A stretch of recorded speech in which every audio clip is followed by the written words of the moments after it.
কৃষ্ণ। আমার নাম বিজয় কৃষ্ণ দাস। আমি অত্র মন্দিরের গুরুকুলের একজন ছাত্র।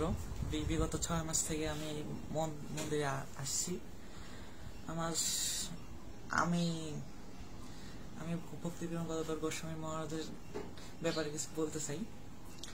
তো আমি প্রথম যখন আসি তখন ভক্তিবিনোদ গদাধর গোস্বামী মহারাজ আমাকে মেসেজ করতে ডাকেছিল।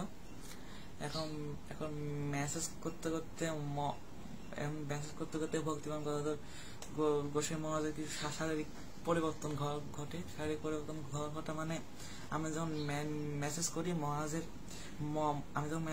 মেসেজ করি তখন মহারাজের হাতটা শক্ত হয়ে আমার লিঙ্গ দিকে যায়। আমি আবার হাতটা সরাই দিই, আবার লিঙ্গ দিকে যায়, আমি আবার হাতটা সরাই দিই। এবং তারপরে এরকম অবস্থা দেখে আমি আর মহারাজের মেসেজ করতে যাই না। সে মহারাজ আমাকে দেখতে পারে না।